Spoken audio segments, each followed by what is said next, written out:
This week on Randy Reviews It, this striker fire gun flies under the radar and I'm trying to figure out why, because I enjoyed shooting it. We're talking about the IWI Masada. Stick around.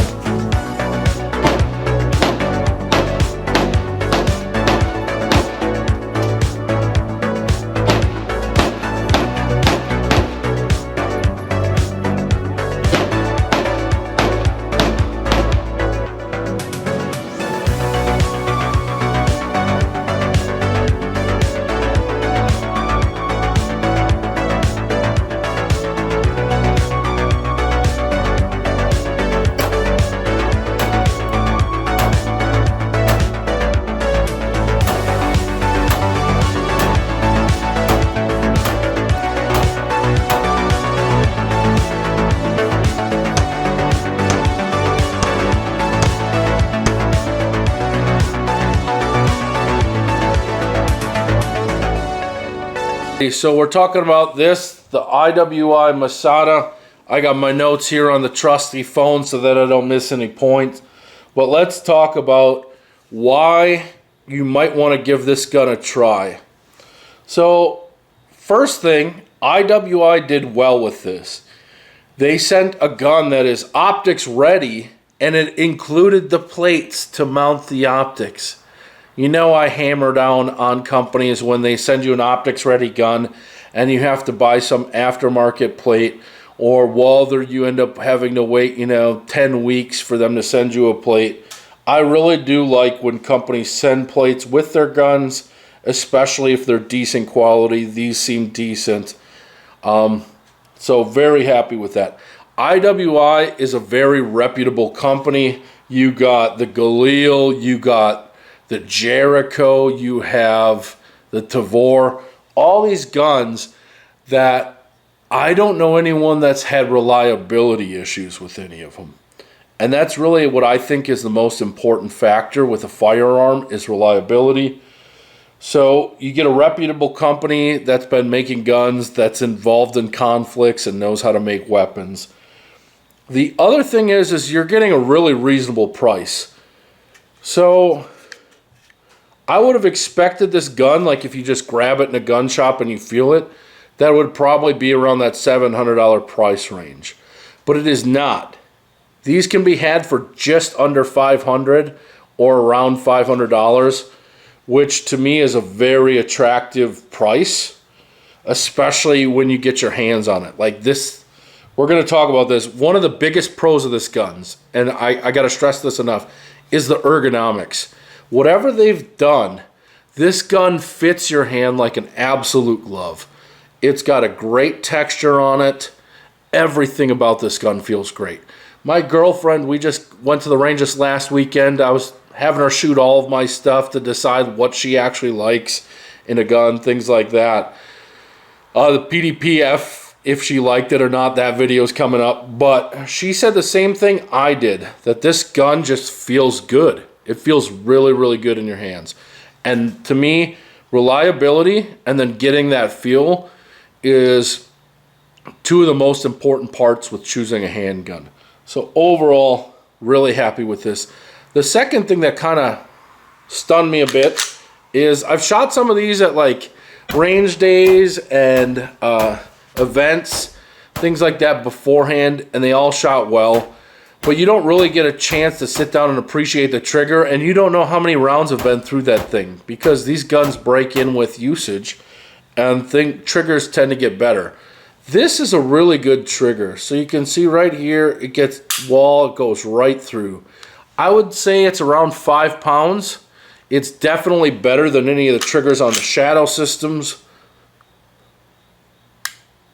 Decent reset, not the shortest, not the longest. You're right back there and through it. This has a better trigger than the CZP-10, I'll say that, and that gets touted as having a great trigger. I think this has a better trigger than the M&P 2.0. I think this has a better trigger than the Glocks. I think this has a trigger on par with the VP9. It doesn't beat the Walther, but this feels better than the Walther, I think, from an ergonomic standpoint. And I was accurate with it. I shot well with it. There's only one flaw that I found in this gun, and that's the mag release. The mag release, let's see if we can get a good view. So it doesn't stick out much. It's right there. It doesn't stick out much, so it's really hard to hit. You definitely have to shift your hand. The other thing is it's really stiff. Like, it takes a lot more force to get that thing moving than you would expect.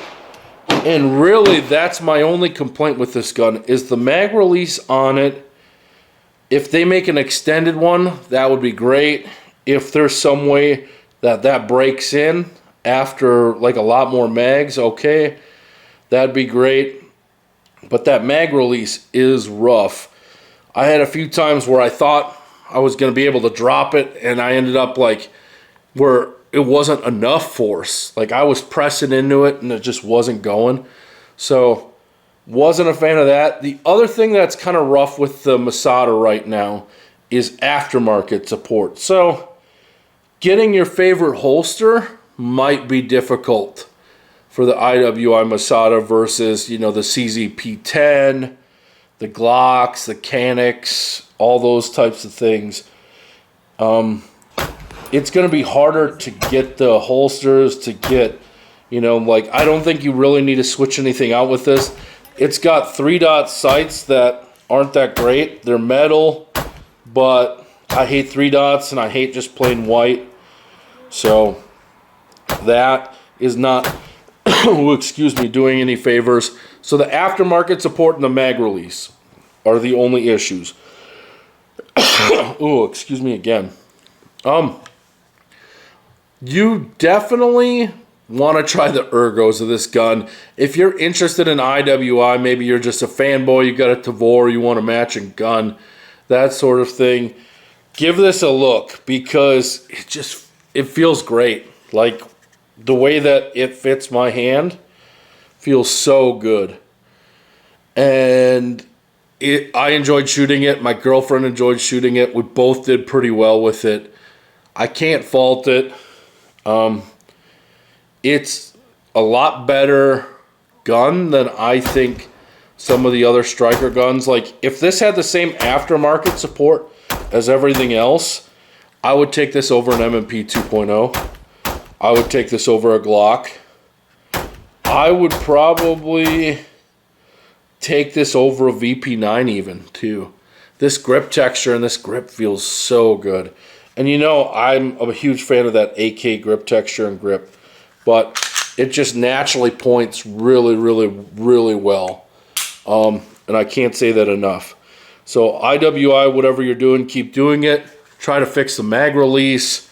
Try to build up that aftermarket support. But overall, it's a good gun. The recoil impulse I liked on this even better than the CZP-10 as well. So it's fun to shoot. It shoots well. The only thing is the mag release and the aftermarket support. If you're interested in it, check it out. Thanks for watching. Take care, everyone.